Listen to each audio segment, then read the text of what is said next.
ஆண்டவரே, அருமையான ஒரு மாலை நேரத்துக்காய் நன்றி செலுத்துகிறோம். பாதத்தில் நாங்கள் வருகிறோம். ஜீவன தேவனுடைய சமூகத்திலே நாங்கள் வந்திருக்கிறோம். எப்பொழுதும் உயிரோடு இருக்கிறவர்கள் சொல்லி நாங்கள் உண்மை குறித்து வேதத்தை வாசிக்கிறோம். தோற்றமும் முடிவும் இல்லாதவரும் என்னென்றைக்கும் உபாயுகமாய் வாழ்ந்து கொண்டிருக்கிற தேவன். அதனாலே கூட ஆண்டவர் அப்படிப்பட்ட உயிருள்ள ஜீவனுள்ள தேவனை நாங்கள் நோக்கி பார்த்தோம். எங்களுக்கு பாராட்டு உதவிக்காக நன்றி செலுத்துகிறோம். ஆண்டவரே, விசேஷமாக இந்த மாலை நேரத்தில் ஆண்டவரே, இந்த உலகம் முழுவதும் கொரோனா இன்ஃபெக்ஷனாலே பாதிக்கப்பட்டு பல விதமான பிரச்சனைகளோட கூட கடந்து போய் கொண்டிருக்கிற சூழ்நிலையில் நாங்கள் ஆண்டவருடைய பாதத்தில் வருகிறோம். விசேஷமாய் எங்களுடைய திருச்சபைக்காய், எங்களுடைய குடும்பங்களுக்காக, ஆண்டவரே, எங்களுடைய தேசத்திற்காக நாங்கள் ஜெபிக்கிறோம்.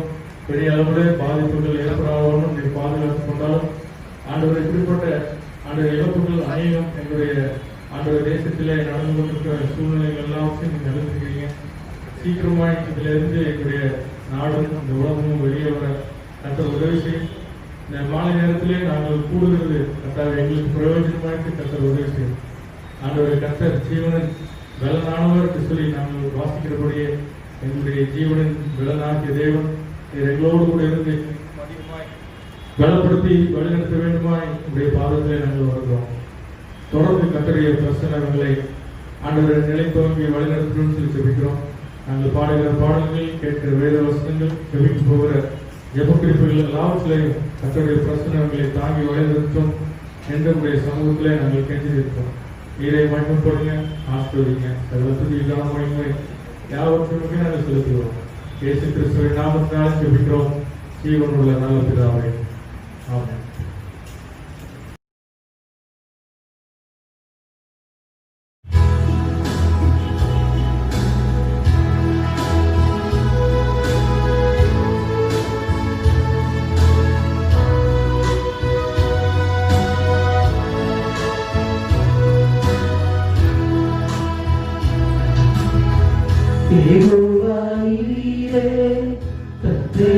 தெய்வம் நீ மாற்றம் போதும் எனக்கு ஏகோவரப்பா சுகம் தரும் தெய்வம் உத்தாயுங்குடலா சுகமாயு ஏகோவா சம்மா என்னுடைய இருப்பி என் தேவையெல்லாம்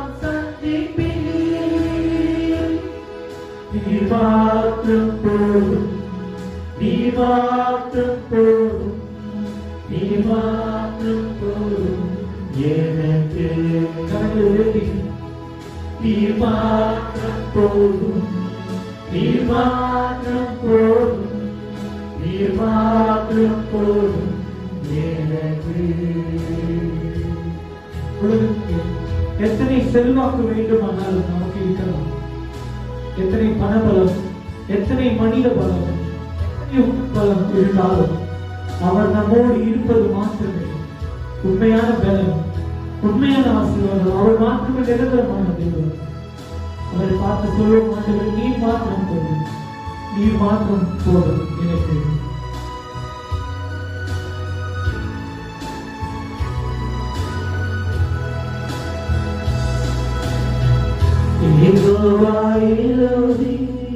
சிருஷ்டிப்பின் தேவனே உம்பாத்தையால் உருவாகி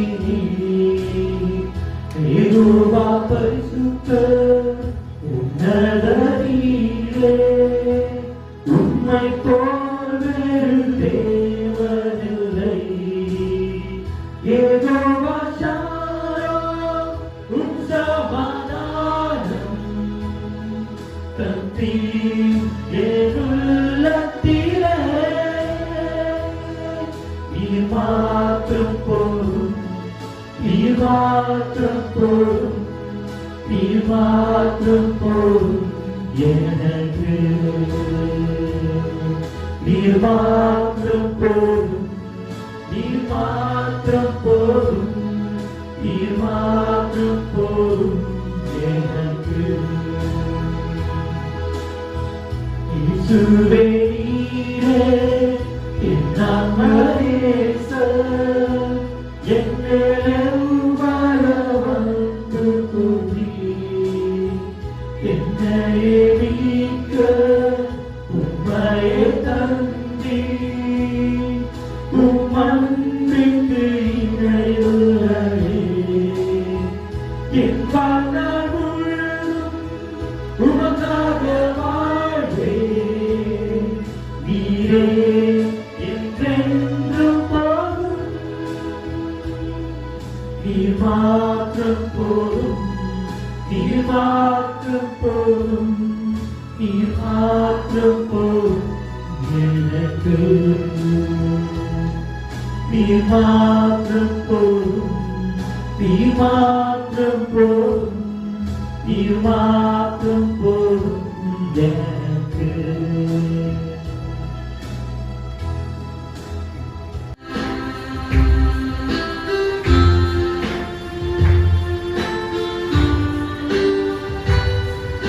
நம்மை குறித்து மேன்மை பாராட்டுவதற்கு நம்மிடத்தில் ஒன்றுமே இல்லை. அவருடைய கிருபை குறித்து மாத்திரமே நாம் மேன்மை பாராட்ட வேண்டும். நம்மை உருவாக்கியது அவருடைய கிருபை, நம்மை நடத்துகிறது அவருடைய கிருபை. எந்த தகுதியும் இல்லாத நமக்கு தகுதிக்கு மீச்சின ஆசீர்வாதங்களை தந்து நம்மை நடத்துகிறவர் அவர் மாத்திரமே என்பதை உணர்கின்ற காரணமாக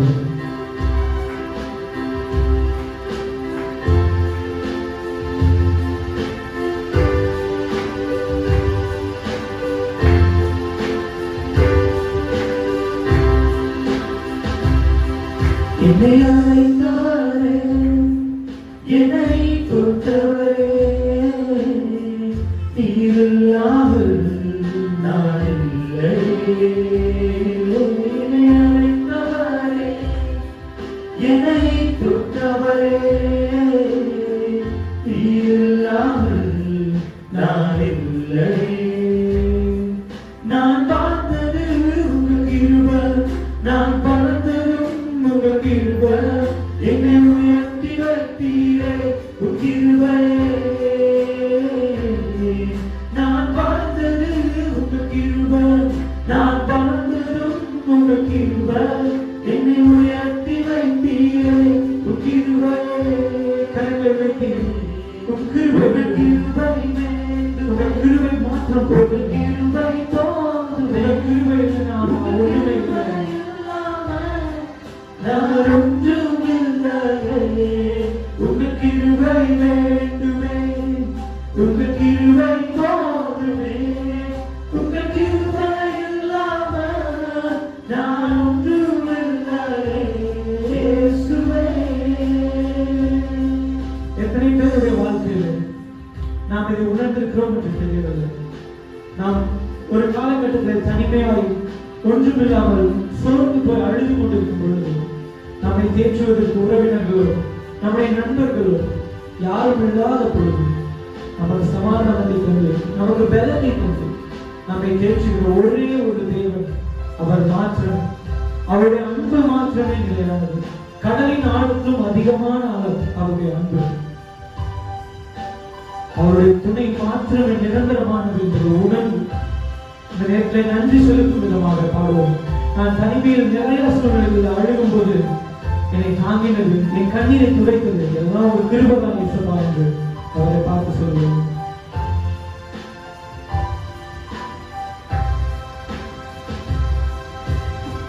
தனிமையில் அழுத போது தேற்றிட யாரும் இல்லை.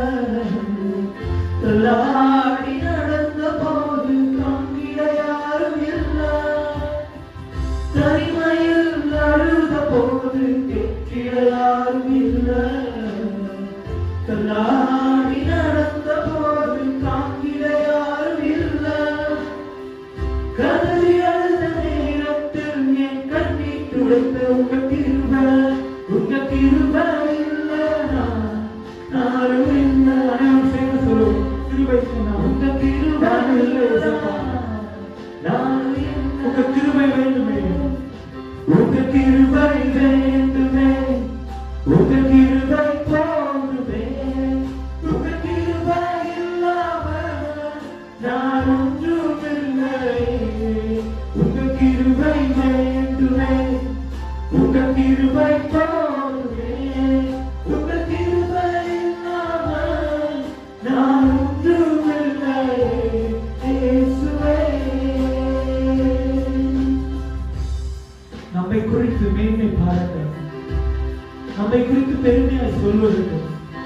நம்மிடத்திலே ஒன்றுமே இல்லை. நாம் கடந்து வந்த பாதைகளை யோசித்து பார்த்தோமானால் எந்த தகுதியும் இல்லாத நமக்கு இத்தனை ஆசீர்வாதங்களை கொடுத்து கர்த்தர் இந்த நேரத்தில் இங்கு நம்மை நிறுத்தி இருக்கிறார். அவரை ஆனந்தமாய் துதிக்கும்படி கிருபை செய்திருக்கிறார்.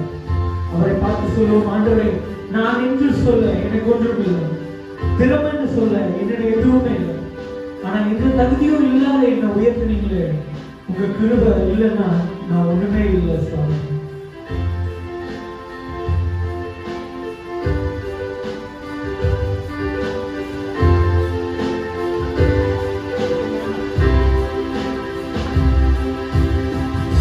நான் என்று சொல்ல எனக்கு ஒன்றும் இல்லை, திறமைன்னு சொல்ல என்னிடம் எதுவும் இல்லை.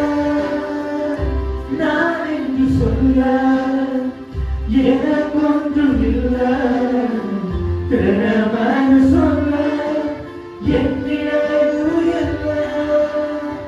தகுதியில்லா என்னை உயர்த்தினது உங்க கிருபை, உங்க கிருபை இல்லைனா நானும் இல்லை,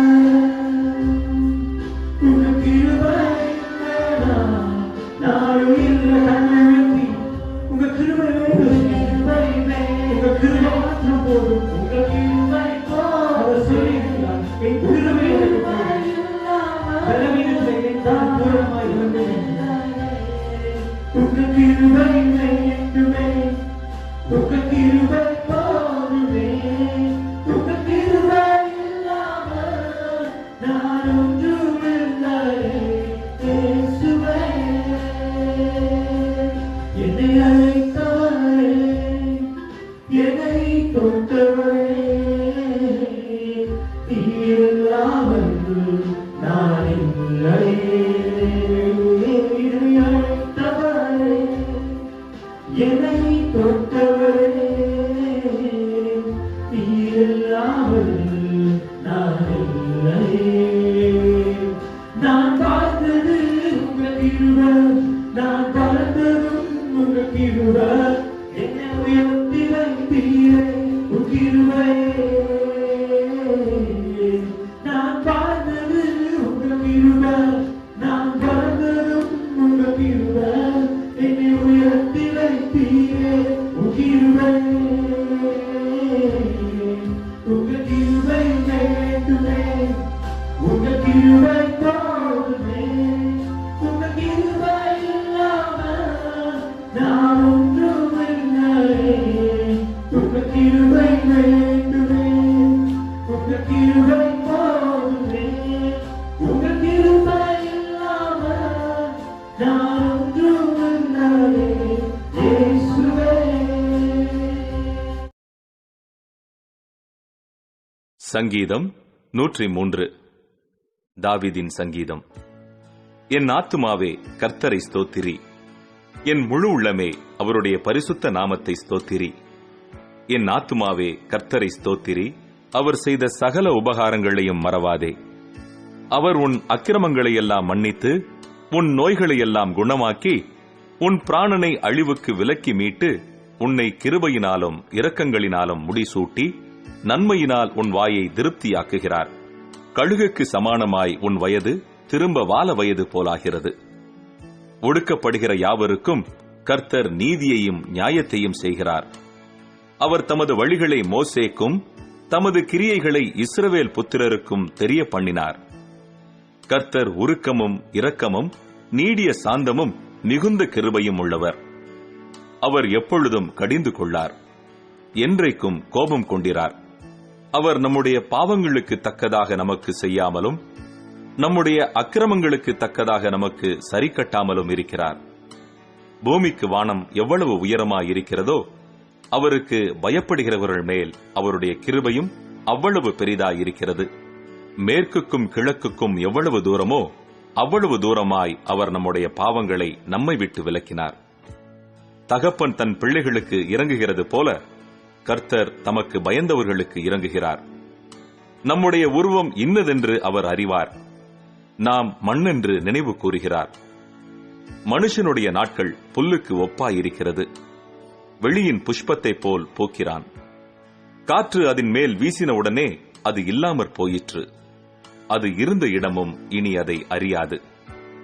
கர்த்தருடைய கிருபையோ அவருக்கு பயந்தவர்கள் மேலும், அவருடைய நீதி அவர்கள் பிள்ளைகளுடைய பிள்ளைகள் மேலும் அனாதியாய் என்றென்றைக்கும் உள்ளது. அவருடைய உடன்படிக்கையை கைக்கொண்டு அவருடைய கட்டளைகளின்படி செய்ய நினைக்கிறவர்கள் மேலேயே உள்ளது. கர்த்தர் வானங்களில் தமது சிங்காசனத்தை ஸ்தாபித்திருக்கிறார். அவருடைய ராஜரீகம் சர்வத்தையும் ஆளுகிறது. கர்த்தருடைய வார்த்தையை கேட்டு அவருடைய வசனத்தின்படி செய்கிற பலத்த சௌரியவான்களாகிய அவருடைய தூதர்களே, அவரை ஸ்தோத்திரியுங்கள்.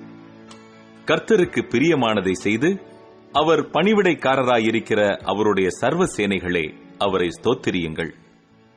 கர்த்தர் ஆளுகிற எவ்விடங்களிலும் உள்ள அவருடைய சகல கிரியைகளே, அவரை ஸ்தோத்திரியுங்கள். என் ஆத்துமாவே கர்த்தரை ஸ்தோத்திரி.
இன்றைக்கு என்னுடைய செய்தியினுடைய தலைப்பு கிருபை.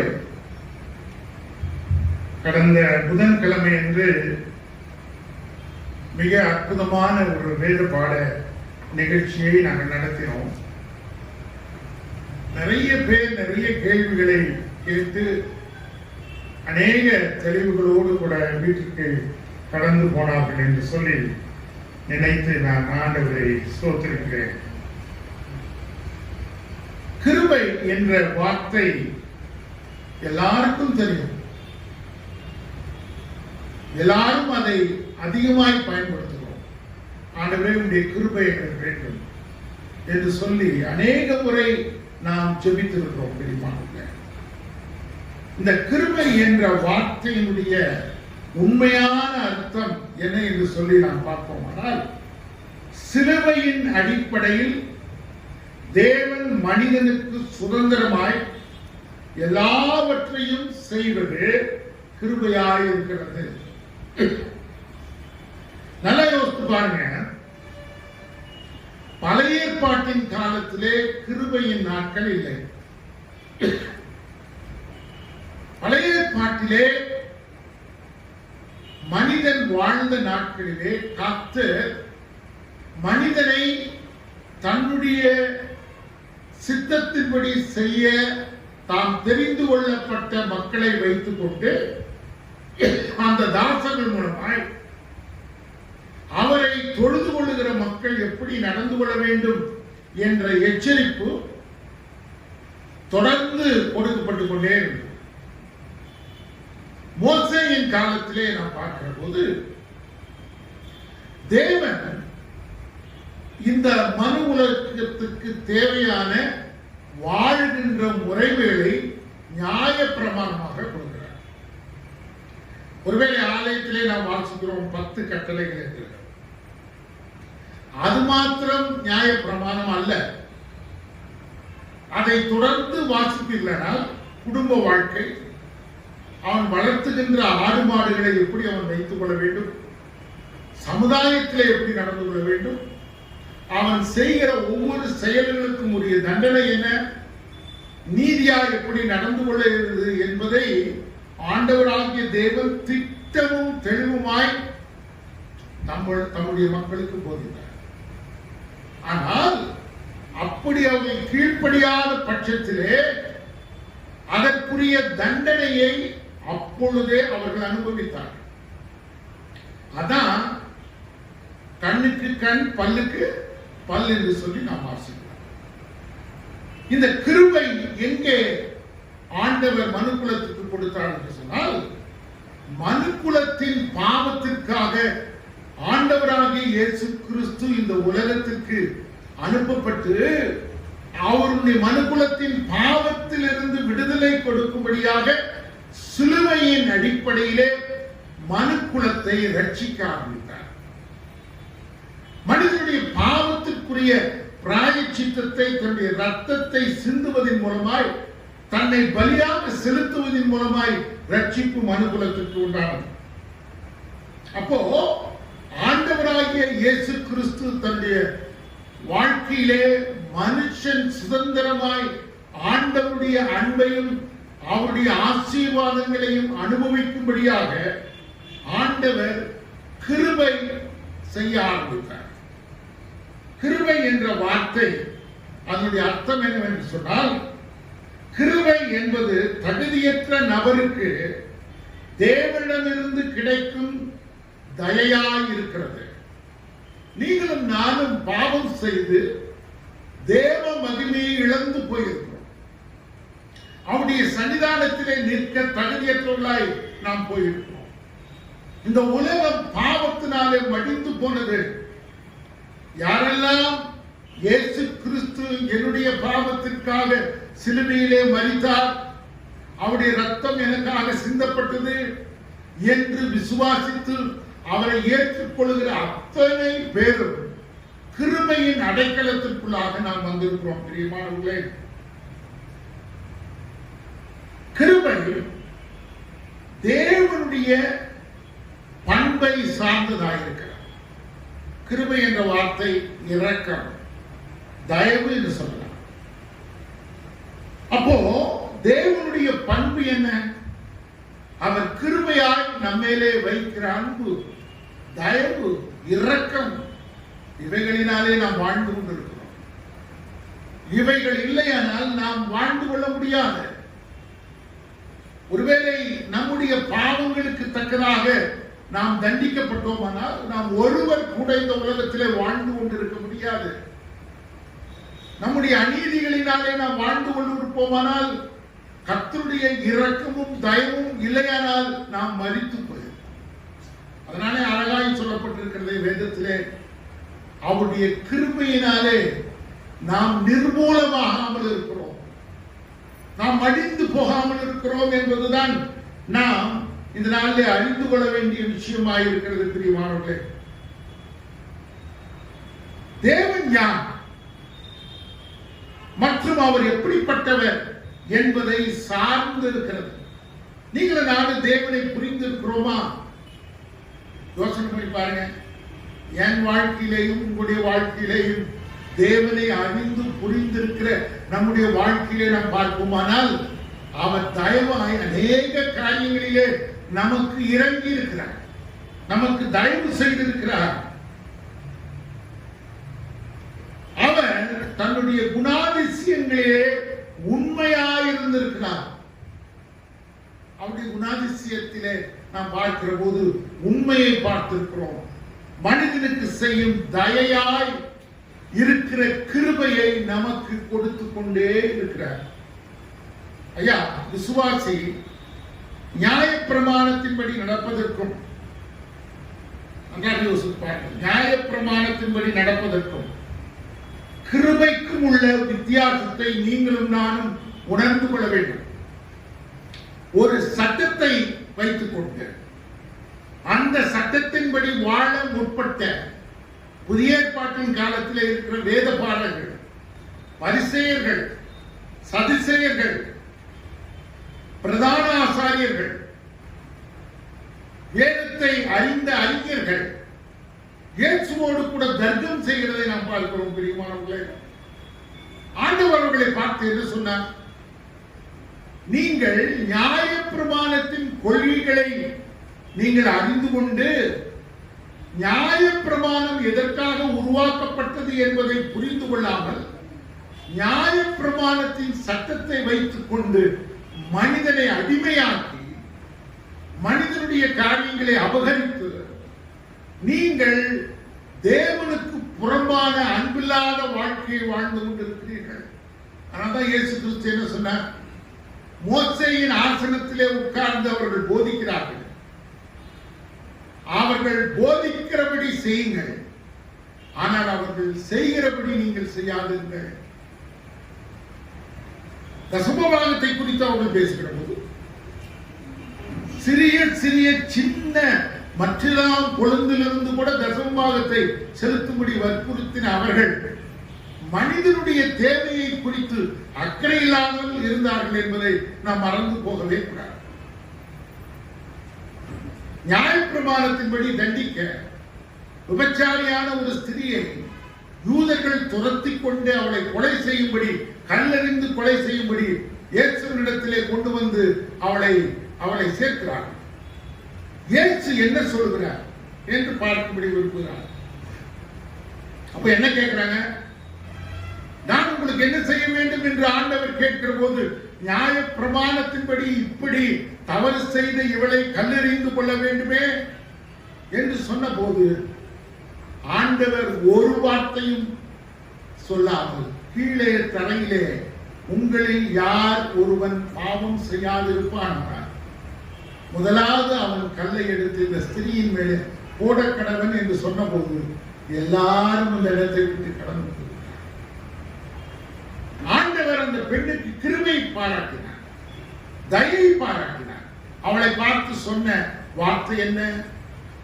நீ போகலாம், இனி பாவம் செய்யாதே என்ற வார்த்தையை சொன்னார். கிருபை அவளுக்கு எவ்வளவாய் இருந்தது யோசனை பண்ணி பாருங்கள். தேவனுடைய கிருபையை புரிந்து கொண்டவர்கள் ஆண்டவரை எவ்வளவாய் நேசித்தார்கள் என்பதற்கு அநேக ஆதாரங்கள் இருக்கிறது வேதத்திலே. மரியாள் நலகம் என்ற தைலத்தை அந்த நாட்களிலே 300 பணத்திற்கு ஒப்பாயிருந்த விலை உயர்ந்த தைலத்தை இயேசுவின் பாதத்திலே கொண்டு வந்து ஊற்றி பெண்கள் விலை மதிக்க முடியாத தலைமயிரை தங்களுடைய தலையிலே வைத்து அதை கனமாய் நினைத்துக் கொண்டிருக்கிற அந்த பெண்ணின் தலைமயிரினாலே இயேசுவின் பாதத்தை அவள் துடைக்கிறாள். எல்லாரும் சொல்றாங்க, இந்த பணத்தை விற்று 300 பணத்தை விற்று ஏழைகளுக்கும் தரித்திரர்களுக்கும் நீங்கள் கொடுத்திருக்கலாமே என்று சொன்னபோது யார் சொல்லுகிறான்? யூதாசும் அங்கே இருந்தான். அவன் பணப்பையை சுமக்கிறவனாய் இருந்தான். அப்ப ஆண்டவர் சொன்னார், ஏழைகளும் தரித்திரர்களும் எப்பொழுதும் உங்களிடத்திலே இருக்கிறார்கள். அப்படின்னா என்ன? நீங்கள் ஒருபோதும் உங்களுடைய இருதயத்தை ஏழைகளுக்காக தரித்திரர்களுக்காக அதை நீங்கள் உங்களுடைய இருதயத்தை கொடுக்கவில்லை, நீங்க உதவி செய்யவில்லை. அவள் என்னை மகிமைப்படுத்தும்படி, என்னை கனப்படுத்தும்படி இதை செய்தாள் என்று சொல்லப்படுகிறது. அருமையான தேவனுடைய பிள்ளைகளே, ஆண்டவர் நமக்கு கொடுக்கின்ற விலையேறப்பட்ட ஆசீர்வாதங்களை தேவனுக்கு என்று பகிர்ந்து கொடுக்கும் போது மிக அதிகமாய் ஆண்டவர் ஆசீர்வதிக்கிறார். சகோதரர் ஜெபிக்கும் போது ஒரு வார்த்தையை பயன்படுத்தினார், அந்த பெண்ணுக்கு உதவி செய்தது போல. யார் அந்த பெண்? சாரிபாத் விதவை. தேசத்திலே பஞ்சம் பெருகிவிட்டது. அவளாலே இன்னும் வருகின்ற பஞ்சத்திலே அவள் சரியாய் வாழ்ந்து கொள்ள, தன்னுடைய மகனும் அவள் பஞ்சத்திலே இருந்து தப்பித்துக் கொள்ள முடியாத நிலைமை. எல்லாரும் மரித்துக் கொண்டு போகிக் கொண்டிருக்கிறார்கள். அவளிடத்திலே இருந்தது கொஞ்சம் எண்ணெய், ஒரு கைப்பிடி மாவு. அங்கேதான் தேவனுடைய தாசன் வருகின்றார். அவளிடத்திலே பேசுகின்றாள். அவள் விறகு பொறுக்கிக் கொண்டிருக்கிறாள். கடைசியான ஒரு அடையை சமைத்து சாப்பிட வேண்டும். அதை சாப்பிட்டு அவள் சொல்லுகிறாள், இதை சாப்பிட்டு நாங்கள் மரித்து போகலாம் என்று நினைக்கிறோம். This is our last supper. இது எங்களுடைய கடைசி உணவு. அப்பதான் அந்த ஆண்டவருடைய ஊழியக்காரன் கேட்கிறான், அதை எனக்கு சுட்டுக் கொண்டா, எனக்கு ஒண்ணு கொண்டா. ஒருவேளை அவன் எதையும் யோசிக்கிறான். தேவன் மேலே வைத்திருந்த மிகப்பெரிய விசுவாசம், தேவனுடைய ஊழியக்காரன் மேலே வைத்து வார்த்தையின்படி அவள் வைத்திருந்த விசுவாசத்தின் அந்த தன்மையிலே அதை தேவனுடைய ஊழியக்காரனுக்கு அதை சமைத்து கொடுத்த போது வேதவசனம் சொல்லுகிறது. ஐயா, நான் சொல்லல, வேதவசனம் ஒருபோதும் உண்மையாய் போனதில்லை. அவளுடைய மாவும் எண்ணெயும் குறைந்து போகவில்லை. ஆண்டவர் அவளை அதிகமாய் ஆசீர்வதித்தாள். ஐயா, இந்த கிருபை யாருக்கு கிடைக்கும்? யோசனை பண்ணி பாருங்க. கிருபை ரைட்டு, ஆண்டவர் கொடுக்கிறார், கிருபையாய் நாம் வாழ்ந்து கொண்டிருக்கிறோம். கிருபையை ஒவ்வொரு கிறிஸ்தவனும் ஒருவரையாவது ருசித்து பார்த்திருப்போமானால் தேவனுடைய அன்பை விட்டு பிரிந்து செல்ல முடியாதபடி தேவன் நம்மை பாதுகாத்துக் கொள்வார். தேவனுடைய கிருபை என்ன? உன்னையும் என்னையும் பயங்கரமான அழிவிலிருந்து ஆண்டவர் என்னை பாதுகாக்கிறார். என்னுடைய தேவைகளை சந்திக்கிறார். தகுதி இல்லாத என்னை தகுதிப்படுத்துகின்றார். நீங்க அவர் தெரிந்து கொண்டப்பட்ட பாத்திரங்களை நீங்கள் பாருங்கள். தேவ ஊழியர்களை, மோசையை பாருங்கள். அவன் திக்குமார், அவனிடத்தில் எந்த தகுதியும் இல்லை. தேவனாலே தெரிந்து கொண்டப்பட்ட சீசர்களை பாருங்கள். மீன் பிடிக்கிற வாலிபர்கள், படிப்பறிவில்லாத ஜனங்கள், தேவனை புரிந்து கொண்ட அந்த சூழ்நிலையிலே அவர்கள் தேவனை நம்பி எல்லாவற்றையும் விட்டு பின் செல்ல ஆரம்பித்து விட்டார்கள். ஏன்? அவர்களுக்கு தெரியும், ஆண்டவர் எல்லாவற்றையும் பார்த்துக் கொள்வார். ஒரு முறை ருசித்தான் சீமோன் பேதுரு. வலை கிழிந்து போகத்தக்கதான மீனை அவன் கண்களிலே பார்க்கின்றான். அவன் தேவனை விட்டு மறுபடியுமாய் அவன் பின்மாற்றமடைந்து சிலுவைக்கு பின்பாக அந்த கடந்து போன போது கூட அவன் தன்னோடு கூட சீசர்களை அழைத்துக் கொண்டு மீன் பிடிக்க சென்ற போது கூட நடந்தது என்ன? ஒன்றுமில்லாதவனாய் திரும்பி வருகிற போது ஆண்டவர் ஆகிய இயேசு கிறிஸ்து சொல்றார், இடது பக்கமாய் உடைய வலையை போடுங்கன்னு சொன்ன போது நிறைய மீன்களை பிடித்துக் கொண்டு வருகிறார். ஆண்டவருடைய அன்பை ருசித்த கிறிஸ்தவன், ஆண்டவரை நம்பி அவரை ஏற்றுக்கொண்டு அவருக்காக வாழ தீர்மானித்திருக்கிற ஒவ்வொரு நபரும் தேவன் எல்லாவற்றையும் பார்த்துக் கொள்வார். தேவன் எல்லாவற்றையும் பார்த்துக் கொள்வார். அநேகருக்கு பலவிதமான கவலைகள் உண்டு. யாரின் குடும்பத்தை பார்ப்பார், யாரின் பிள்ளைகளின் மேற்படிப்பை பார்த்துக் கொள்வார், யாருடைய பிள்ளைகளுடைய வாழ்க்கையை சரி செய்வார். நான் சொல்றேன், பைபிள்ல அழகான வசனம். என்னுடைய தகப்பன் மரித்த போது எனக்கு கொடுக்கப்பட்ட ஒரே ஒரு வசனம், உன் தகப்பனும் உன் தாயும் உன்னை கைவிட்டாலும் கர்த்தர் உன்னை சேர்த்துக் கொள்வார். அவர் மரிக்கும் போது அவருக்கு 52 வயசு. நாங்கெல்லாம் சிறு பிள்ளைகள். எங்களை பார்த்துக் கொள்வது, எங்களை வழிநடத்துவதற்கான ஆட்கள் இல்லை. நாங்க வாழ்ந்து வளர்ந்ததெல்லாம் அரூர் இருந்தோம், தருமபுரி மாவட்டத்தில். எல்லாரும் யோசித்தாங்க, இயேசுநாதர் மரித்து போயிருக்கிறார். நான் போய் கிருஷ்ணகிரி கேட்ட போது, அப்பா எங்களுக்காக ஊழியம் செய்யலாம், அவர் ஆண்டவருக்காக ஊழியம் செய்யலாம், நீ ஆண்டவரிடத்துல கேளுன்னு சொன்ன போது எனக்கு கொடுத்த வசனம், உன் தகப்பனும் உன் தாயும் உன்னை கைவிட்டாலும் கர்த்தர் உன்னை சேர்த்துக்கொள்ளும். அப்பொழுது நான் வேதாகம கல்லூரியில் 1ஆம் ஆண்டு படித்து கொண்டிருக்கிறேன். என்னுடைய பாக்கெட் மணி கூட கடவுளாலே கொடுக்கப்பட்டால்தான் நான் வாழ முடியும். இன்றைக்கு கிருபையாய் நம்மை ஆசீர்வதித்திருக்கிறார், நம்மை கைவிட்டிருக்கிறார். ஐயா, மனிதனுடைய அறிவுக்கும் மனிதனுடைய எண்ணத்திற்கும் உங்க கால்குலேஷனும் பயங்கர தப்பு சார், ரொம்ப ரொம்ப தப்பு. ஒரு நண்பர் எனக்கு தொலைபேசியில் போன் பண்ணார். அவருடைய நண்பரை பற்றி, அவர் ஒரு டாக்டர். அவர் கொரோனா தொற்றுனாலே பாதிக்கப்பட்டார். ஆஸ்பத்திரியில் அனுமதிக்கப்பட்டு அவர் செய்த செலவு என்னன்னா 60 லட்சம். 60 லட்சம். இன்னும் ஆஸ்பத்திரியில் தான் இருக்கிறார்.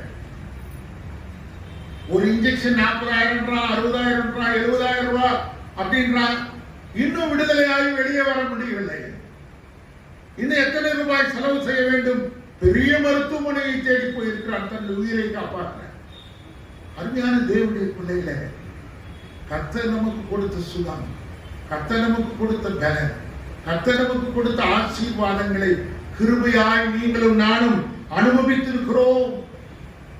நமக்கு வந்த எல்லா சூழ்நிலைகளிலேயும் இருந்து கர்த்தர் உன்னை பாதுகாத்திருக்கிறார். எல்லா தீமைக்கும் விலக்கி உன்னை பாதுகாப்பார். ஐயா, நியாய பிரமாணத்தின்படி நடக்கிற சட்டதிட்டங்களை காட்டிலும் இயேசு கிறிஸ்துவினுடைய கிருபையினாலே கிடைக்கிற ஆசீர்வாதத்தை நீங்களும் நானும் விசுவாசிக்க வேண்டும். ஐயா, நியாய பிரமாணத்தின்படி மனிதனுடைய கிரியை எப்படி இருக்குமானா தேவ திட்டத்திற்கு இடையூறாக. தேவன் உண்மையிலே வைத்திருக்கிற திட்டம் வேறு, நீ வச்சிருக்கிற நியாய பிரமாண சட்டத்திட்டங்கள் வேறு. இயேசு கிறிஸ்து ஒரு நாளும் நியாய பிரமாணத்திற்கு விரோதமாக பேசவில்லை. அதை காட்டிலும் அதிகமாய் நியாய பிரமாணத்தின் மூலமாய் செலுத்தப்படுகிற அன்பை குறித்து பேசுகிறார், தயவை குறித்து பேசுகின்றார். ஐயா, இயேசு கிறிஸ்து செய்கிற வெளியேறப்பட்ட கிருபையின் வாழ்க்கையை நீங்களும் நானும் அனுபவித்துக் கொண்டிருக்கிறோம். ரட்சிப்படைந்த நபரின் வாழ்வில் தேவன் செய்யும் மிகப்பெரிய காரியம் அந்த நபரை மிக துல்லியமாய் தன் குமாரனாகிய இயேசு கிறிஸ்துவை போன்று உருவாக்குவதே ஆகும். நீங்களும் நானும் கிறிஸ்துவை போல மாறுவதற்காக கொடுக்கப்பட்ட கிருபை. எதுக்காக கிருபை? நல்லா சம்பாதிச்சு வாழ்ந்து பெரிய மாட கோபுரங்களை கட்டி சொகுசாய் வாழ்ந்து அற்புதங்களை அனுபவித்து வாழ்ந்து செல்வதில்லை. ஐயா, இன்றைக்கு அதாவது டெலிவிஷன் நிகழ்ச்சியில நீங்களும் நானும் கேட்கிற செய்திகள்லாம் எப்படி இருக்குன்னா, கர்த்தர் உன் வாழ்க்கையிலே இருக்கிற சுகவீனத்தை மாற்றுவார், உன் கடன் பிரச்சனையை மாற்றுவார், உன் பிசாசு பிடியிலிருந்து மாற்றுவார், அல்லது உன் வாழ்க்கையிலே இருக்கிற கஷ்டத்தை நீக்குவார், உன் எதிரிகளை வேலி அடைத்து தூக்கி எறிவார். இந்த சத்தியம் பைபிள்ல கிடையவே கிடையாது. முதலாவது தேவனுடைய ராஜ்யத்தையும் நீதியும் தேடுகிற அப்பொழுது இவைகள் எல்லாம் உங்களுக்கு கூட கூடும். ஒரு நாளும் டாக்டர் பிள்ளைகள் ஒரு நாள் கூட சுகத்தை கொடுப்பார் என்று பிரசங்கம் பண்ணதில்லை. பிசாசு பிடியிலிருந்து உங்களை விடுதலையாக்குவார் என்று பிரசங்கம் பண்ணதே இல்லை. அவருடைய பிரசங்கத்தை நீங்க வெப்சைட்ல போய் பாருங்க. அவருடைய பிரசங்கம் மனம் திரும்பி ஆண்டவராகிய இயேசு கிறிஸ்துவை ஏற்றுக்கொண்டு அவர் கிருபையினாலே கிடைக்கின்ற வாழ்க்கையை நீங்கள் அனுபவியுங்கள் என்பதிலே அனைத்தும் அடங்கியிருக்கிறது. சாதாரணமான தலைவலிக்காக, சாதாரணமான சுகவீனத்திற்காக ஆண்டவரிடத்திலே போவதை காட்டிலும் விலையேற பெற்ற மீட்பு, நித்திய காலமாய் அவரோடு கூட வாழ்ந்து கொள்ளுகிற விலையேற பெற்ற மீட்பின் வாழ்க்கை, மோட்ச வாழ்க்கையை தேவன் நமக்கு கொடுக்க ஆயத்தமுள்ளவராக இருக்கிறார். நேரம் அதிகமாயிருச்சு. 3 காரியங்களை மாத்திரம் நான் சொல்லி முடிக்க விரும்புகின்றேன். ஒரு மிகப்பெரிய வேதாகம கல்லூரியினுடைய கலாசிரியர், டாக்டர் பட்டம் பெற்றவர், தன்னுடைய மாணவர்களை அழைத்துக் கொண்டு எக்ஸ்கர்ஷன் போகிறார். சுற்றுலா பயணத்துக்கு போய் எல்லா இடங்களையும் சுற்றி காட்டி மாணவர்களை சந்தோஷப்படுத்தி ஒரு மிகப்பெரிய தேவனுடைய ஊழியக்காரனுடைய வீட்டிற்கு அழைத்துக் கொண்டு போகிறார். அந்த நாட்களிலே தேசத்தையும் திருச்சபைகளையும் கட்டி எழுப்பின மிகப்பெரிய தாசன் ஜான் வெஸ்லி அவருடைய வீட்டுக்கு அழைத்துக் கொண்டு போகிறார். அவர் சமைத்த இடம், அவர் அமர்ந்து சாப்பிட்ட இடம், அவர் வாழ்ந்த நாட்கள், அவருடைய ஆபீஸ், அவருடைய லைப்ரரி எல்லாத்தையும் சுற்றி காட்டிவிட்டு கடைசியாக அவருடைய படுக்கை அறைக்கு நேராக அந்த மாணவர்களை அழைத்துக் கொண்டு போகிறார். மாணவர்கள் எல்லாரும் மிகுந்த அமைதலோடு கூட அவருடைய படுக்கையை சுற்றி நின்று கொண்டிருக்கிறார். இங்கதான் ஜான் வெஸ்லி தன்னுடைய ஓய்வை எடுப்பார் என்று சொல்லும் போது ஒரு மாணவன் கேட்டான், என் கால்களிலே ஏதோ தட்டுப்படுகிறது என்ன என்று சொல்லி கேட்கிறார். 2 குழிகள் அங்கே போடப்பட்ட மேட்ரஸ்ல 2 குழிகள். அப்போ அந்த பேராசிரியரை பார்த்து அந்த மாணவன் கேட்கிறான், இது என்ன? அப்பதான் அந்த பேராசிரியர் சொன்னாராம், ஜான் வெஸ்லி தேசத்துக்காகவும் திருச்சபைகளுக்காகவும், நல்ல கவனிங்க, தேசத்துக்காகவும் திருச்சபைகளுக்காகவும் அனுதினமும் முழங்கால் படியிட்டு அந்த மேட்ரஸ் மேல ஜெபிச்சதுனால அந்த இடம் குழியாய் மாறி போனது, அது அடையாளமாய் மாறி போனது. மாணவர்கள் எல்லாம் பிரமித்துக் கொண்டார்கள். இன்னும் எல்லாரையும் அழைத்துக் கொண்டேன். தாங்கள் போகிற அந்த வாகனத்திலே பஸ்ல போய் எல்லாரையும் உட்கார வச்சுட்டாரு. ப்ரொஃபசர் எண்ணி பார்க்கிறார் எத்தனை பேர் இருக்கிறார். அதுல ஒரு மாணவனை காணவில்லை.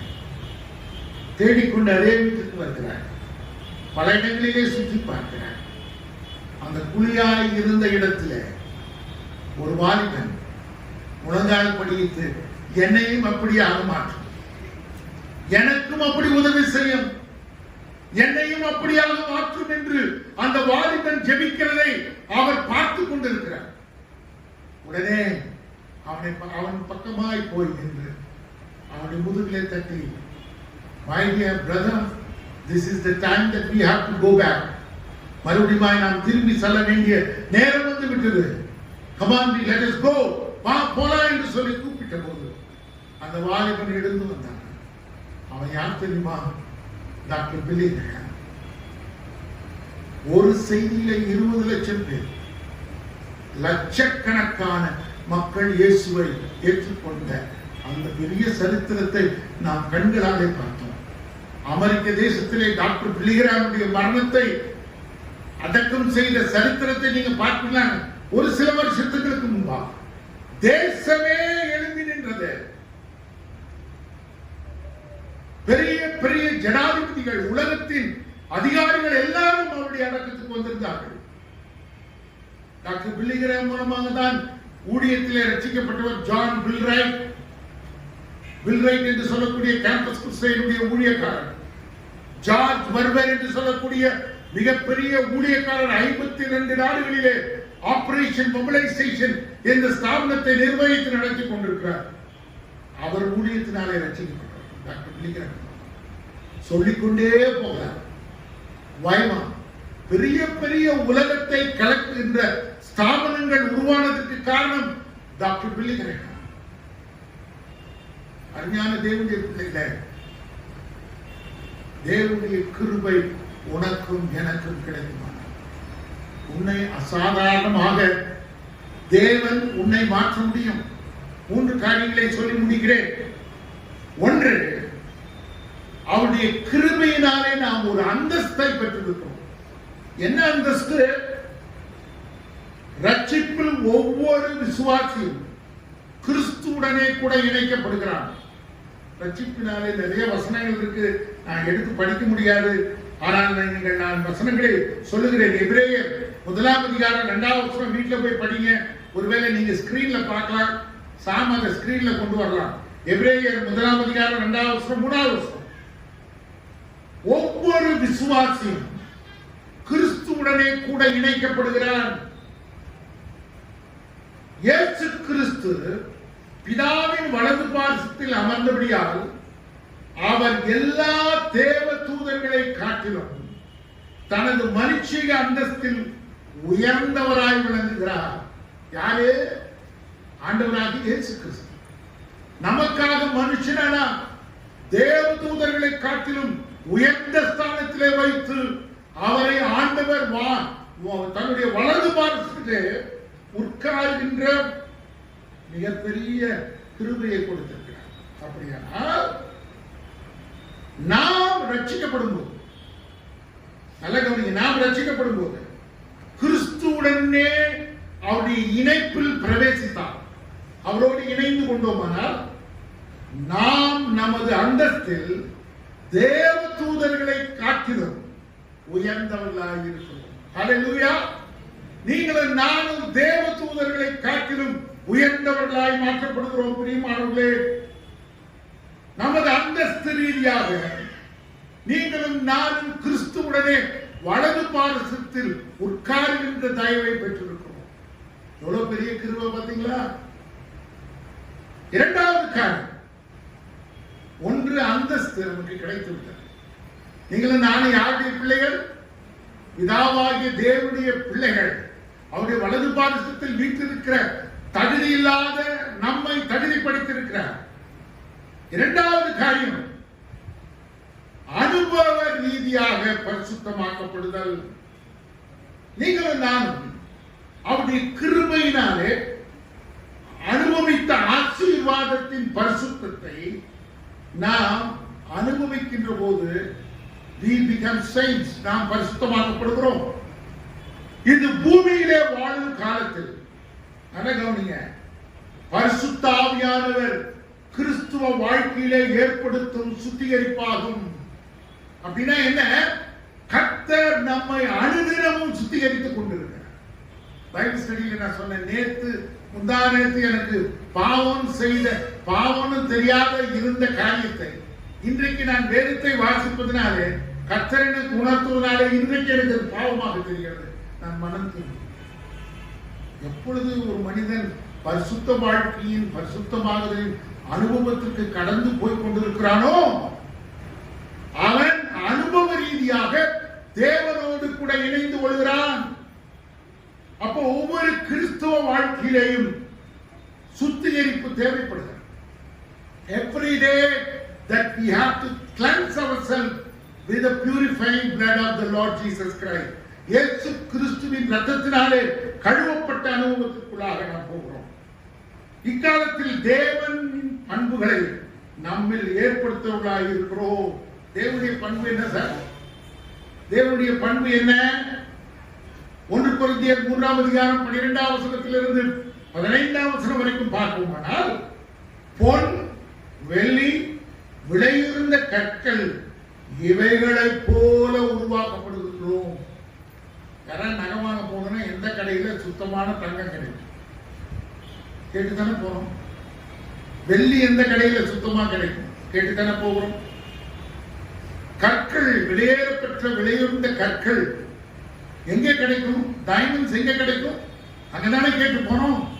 அப்படியானால் ஒரு பூரண டைமண்ட், ஒரு பூரண வெள்ளி, ஒரு பூரண தங்கத்தை ஒரு மனிதன் சூளையிலே இட்டு மாற்றுவதை போல நீங்களும் நானும் பலவிதமான அலசடிப்பட்டு, பலவிதமான வீழ்ச்சியிலே விழுந்து, பலவிதமான துக்கங்களை அனுபவித்து, பலவிதமான சுகவீனங்களுக்குள்ளாக கடந்து போய், பலவிதமான வேதனைகளுக்குள்ளாக கடந்து போய், பலவிதமான ஏமாற்றத்திற்குள்ளாக கடந்து போய், நாம் தேவனுடைய சமூகத்திலே புதிதாக்கப்படுகிறோம். அவைகளிலிருந்து நம்மை தூக்கி எடுக்கிறாங்க. அனுபவ ரீதியாய் நாம் பரிசுத்தமாக்கப்படுகிறோம், உருவாக்கப்படுகிறோம். மூன்றாவது காரியத்தை நாம் பார்ப்போமானால், எல்லாவற்றுக்கும் மேலான ரீதியில் பரிசுத்தமாக we become saints of God. எல்லாவற்றுக்கும் மேலாக மேலான ரீதியிலே பரிசுத்தமாக்கப்படுகிறோம். ஐயா, விசுவாசி உயிர்த்தெழுந்த சரீரத்தை பெற்றுக் கொள்ளும் போது, அழகவனிங்க, நீங்களும் நானும் ஆண்டவராகிய இயேசு கிறிஸ்துவை ஏற்றுக்கொண்டு பாவத்திற்கு மன்னிப்பு பெற்று பரிசுத்தமாய் வாழ நம்மை அர்ப்பணித்த பின்பு நம்முடைய சரீரம் உயிர்த்தெழுந்த சரீரத்துக்குள்ளாக மாற்றப்படுகிறது. அதனால அப்போஸ்தலன் பவுல் சொல்றாரு, நீங்க குழந்தைகளை போல, ஒருவன் சிறு பிள்ளையை போல் மாறாவிட்டால் தேவனுடைய ராஜ்யத்தை பிரவேசிக்க முடியாது. பைபிள் ஸ்டடி நடத்திக்கும் போது ஒரு பையன் கேட்ட, குழந்தை பிறந்த பின்னால செத்துச்சு, அது மோட்சம் போகுமா? நன்மை தீமை என்ற அனுபவமே இல்லாத ஒரு குழந்தை மரித்து போனால் கண்டிப்பாக மோட்சம் இல்லையா? இன்னொரு கேள்வி வந்தது, இயேசுவை பற்றி கூட ஒரு முறை கேள்விப்படாத ஒரு மனிதனுக்கு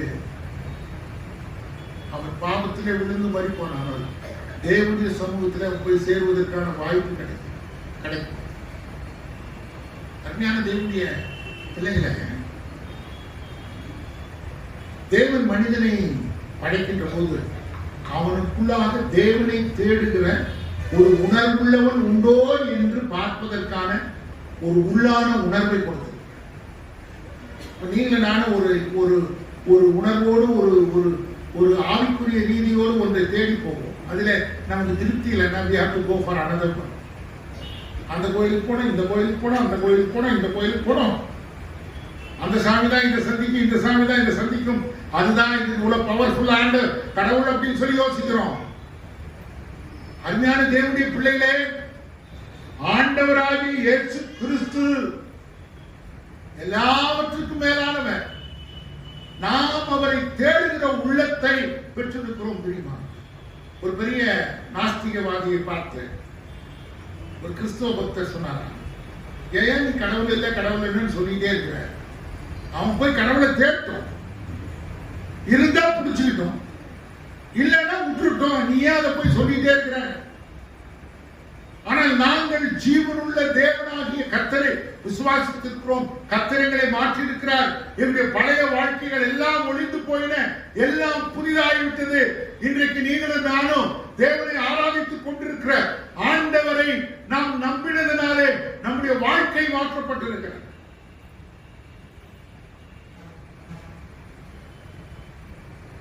அவருடைய சரீரத்தில் பாவத்தன்மை இல்லாமல் போய் பாவம் செய்ய பயப்படும். ஆண்டவரை ஏற்றுக்கொண்ட விசுவாசிக்கும் ஏற்றுக்கொள்ளாத விசுவாசிக்கும் நான் அடிக்கடி சொல்லியிருக்கேன். ஆண்டவரை ஏற்றுக்கொண்ட விசுவாசி அவன் மன்னிக்கப்பட்ட பாவம், ஆண்டவரை ஏற்றுக்கொள்ளாதவன் மன்னிக்கப்படாத பாவம். எது டேஞ்சர்? மன்னிக்கப்படாத பாவி தானே. அப்படியானால் நம்முடைய சரீரம் பரிசுத்தமாகுதலின் அனுபவத்திற்குள்ளாக கடந்து போகும். சரீர பிரகாரமாக நாம் பாவ தன்மையை விட்டு பரிசுத்தத்துக்கு நேராக நாம் கடந்து போகிறோம். சரீர பிரகாரமாய் மனிதன் தேவ தூதர்களை விட உயர்ந்தவனாக மாற்றுகிறான். இந்த பரிபூர்ண அந்தஸ்திலே அவன் நித்திய காலமாய் we will get an everlasting life. ஒவ்வொரு விசுவாசியும் தேவனுடைய கிருபையை ஒரு முறையாக நீ விசுவாசித்திருப்பாயானால், அனுபவித்திருப்பாயானால் அவரை விட்டு நீ பின்மாற்றமே அடைய முடியாது. 1 பேதுரு 2ஆம் அதிகாரம் 3வது வசனம் சொல்லுகிறது, ஒரு விசுவாசி குறைந்தபட்சம் 34 அந்தஸ்துகளை பெற்றுக் கொள்கிறார்கள். தேவன் கொடுக்கிற அந்தஸ்துகள். ஐயா, கிறிஸ்தவ வாழ்க்கையில் குழப்பமுற்று அவன் இயேசு கிறிஸ்துவனுடைய தேவனுடைய கிருபையை அவன் ஏற்றுக்கொள்ளாமல் போனான். அவனுடைய வாழ்க்கை அபாயத்திற்கு நேராக செல்கின்றது. கலாத்தியர் 5ஆம் அதிகாரம் 4ஆம் வசனம், எபேசியர் 12ஆம் அதிகாரம் 15ஆம் வசனம், கிருபையை குறித்த தெய்வீக மனப்பான்மை வேதத்திலே வாசிக்கிறோம். ஏசாயா 30:18-19. தேவனை தொடர்ந்து விசுவாசிகள் கிறிஸ்துவ வாழ்க்கையில் ஆசீர்வாதங்களை பெற்றுக்கொள்ள காத்துக்கொண்டே இருக்கிறார். நீங்கள நான் ஒரு இடத்திலே ஆசீர்வாதம் பெறுவோம் வர வேண்டுமாக நம்முடைய வாழ்க்கையிலே நாம் செய்ய வேண்டிய வழிகள் ஒன்று என்ன என்றால், ஒன்று ஜெபம். எபிரேயர் 4:16. இரண்டாவது உபத்திரவங்கள், துன்பங்கள். 2 கொரிந்தியர் 12ஆம் அதிகாரம் 9ஆம் வசனம் 10ஆம் வசனம். அவருக்குள்ளாக வளர்ந்து போகிற ஒரு கிருபை. 2 பேதுரு 3ஆம் அதிகாரம் 18ஆம் வசனம். நிலையான தன்மை. 1 பேதுரு 5ஆம் அதிகாரம் 12ஆம் வசனம். வாழ்க்கை முறை. எபிரேயர் 12ஆம் அதிகாரம் 28ஆம் வசனம். 2 கொரிந்தியர் 1ஆம் அதிகாரம் 12ஆம் வசனம். தெய்வீக நம்பிக்கையின் உற்பத்தி. 1 கொரிந்தியர் 15:10. 2 கொரிந்தியர் 6:1. கொடுப்பது கிருபையில் சரியான மனநிலையாக இருக்கிறது. ஐயா, இந்த காலகட்டத்தில் எல்லாரும் தேவைகளோடு இருக்கிறோம். பிரியமானவர்களே, we all have a need, great need. எல்லாரும் தேவையோடு, எல்லாரும் தேவையுள்ள மக்களாய் வாழ்ந்து கொண்டிருக்கிறோம். அதெல்லாம் உண்மைதான். புரட்சிகளின் மத்தியிலே கொடுத்த சாரிபாத்திரர்கள் விதவை ஆண்டவருடைய சன்னிதானத்தில் 2 காசு போட்டார். எல்லாரை காட்டிலும் மதிப்பாய்.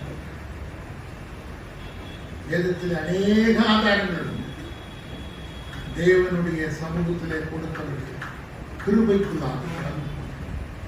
அப்படிப்பட்ட ஆண்டவரை நீங்களும் நானும் நம்பி விசுவாசித்துக் கொண்டிருக்கிறோம். தேவ கிருபை நமக்கு தேவையா இல்லையா? தேவ கிருபையை அனுபவித்துக் கொண்டிருக்கிறீர்களா இல்லையா? அப்படியான இந்த மாலை வேளையிலே ஆண்டவருடைய சமூகத்திலே, ஆண்டவரே உம்முடைய கிருபை எனக்கு போதும். அழகா பாடினாங்க தம்பிமார். கிருபை போதுமே, உங்களுக்கு கிருபை போதுமே, உம்முடைய கிருபை எங்களுக்கு தேவசம். இந்த உலகத்திலே நாங்கள் ஒன்றும் கொண்டு வந்ததில்லை, ஒன்றும் கொண்டு போவதில்லை. கர்த்தர் கொடுத்தார், கர்த்தர் எடுத்தார் என்று யோபு சொன்னானே, அவனுடைய அனுபவம் என்ன? எல்லாவற்றையும் கொடுத்தது ஆண்டவர், எல்லாவற்றையும் எடுத்தது ஆண்டவர். மறுபடியுமா எத்தனை மடங்காக ஆண்டவர் யோபுடைய வாழ்க்கையில கொடுத்தார். அவனுடைய வாழ்க்கையில கிருபையை அவன் அனுபவித்தார். தேவனுடைய சமூகத்தில் கிருபையை நோக்கி பிரயாணம் செய்வோம். பிரியமானவர்களே, உங்களுடைய வாழ்க்கையும், உங்களுடைய குடும்பத்தையும், உங்களுடைய வாழ்க்கை தரத்தையும், உங்களுடைய வாழ்க்கையின் கிளைகளையும் தேவ சமூகத்திலே அர்ப்பணியுங்கள். கர்த்தர் கிருபையாய் உங்களை ஆசீர்வதிப்பார். கர்த்தரிடத்திலே உங்களுடைய வாழ்க்கையை, அவருடைய ஆளுகைக்கு, அவருடைய பிரசன்னத்திற்கு பரிசுத்த ஆவியானவர் கிருபைக்குள்ளாக பரிசுத்தத்திற்கு நேரம் கடந்து செல்கிற விலையேற பெற்ற அனுபவங்களை உங்களுக்கு தந்தர்கள் உங்களை ஆசீர்வதிப்பார். கர்த்தர் தாமே நம்முடைய திருவசனங்களை நமக்கு ஆசீர்வாதமாக்கி அருள்வராக. ஆமென். மாலை வேளைக்காக நமக்கு நன்றியுமை ஸ்தோத்திரிக்கிறோம். உங்களுடைய கிருபையை பற்றி நாங்கள் தியானித்தோம். உங்களுடைய கிருபை எங்களுக்கு போதும். இந்த உலகத்தில் எங்களுக்கு எதுவும் தேவையில்லை. உங்களுடைய கிருபையை நோக்கியே நாங்கள் வாழ்ந்து கொண்டிருக்கிறோம். உங்களுடைய தயவு, உங்களுடைய இரக்கம், உங்களுடைய அன்பு, உங்களுடைய வழிநடத்துதல், உங்களுடைய பரிசுத்தம், உங்களுடைய பராமரிப்பு, ஆண்டவரே உங்களுடைய வீழ்ச்சியிலே, உங்களுடைய தாழ்ச்சியிலே எங்களை தூக்கி எடுத்திருக்கிறேன். குலையான சேற்றிலிருந்து எங்களை தூக்கி எடுத்து கண்மலையின் மேலே நிறுத்தி எங்களுடைய பாதங்களை நீ உறுதிப்படுத்திருக்கிறீர். அதற்காக நமக்கு ஸ்தோத்திரம். இந்த மாலை வேளையிலே வந்து தேவனுடைய வார்த்தையை கேட்டுக் கொண்டிருந்த ஒவ்வொருவருமே அளவற்ற கிருபையாய் ஆசீர்வாதத்தை நீ பொழிந்திட வேண்டும் என்று சொல்லி நாங்கள் ஜெபிக்கிறோம். நீ செய்ய போவதற்காக உமக்கு நன்றி. உம்முடைய ஆசீர்வாதத்தோடு நாங்கள் இந்த இடத்தை விட்டு கிருபையாய் கடந்து போகிறோம். உம்முடைய ஆளுகை, பராமரிப்பு, பாதுகாப்பு, சுகம் உம்முடைய பிள்ளைகள் மேலே இருக்கட்டும். இயேசுவின் மூலம் ஜெபம் கேளும் பிதாவே, ஆமென். நம்முடைய கர்த்தராகிய இயேசு கிறிஸ்துவுடைய கிருபை, பிதாவாகிய தேவனுடைய அன்பு, பரிசுத்த ஆவியானவருடைய அந்யோன்ய ஐக்கியம், சுகபலன், பாதுகாப்பு இன்றும் என்றும் சதா காலங்களிலும் நம் அனைவரோடும் கூட தங்கி தரித்திருப்பதாக. ஆமென். என் ஆத்துமாவே கர்த்தரை ஸ்தோத்திரி, என் முழுதுமே அவருடைய பரிசுத்த நாமத்தை ஸ்தோத்திரி. என் ஆத்துமாவே கர்த்தரை ஸ்தோத்திரி, அவர் செய்த சகல உபகாரங்களையும் மறவாதே.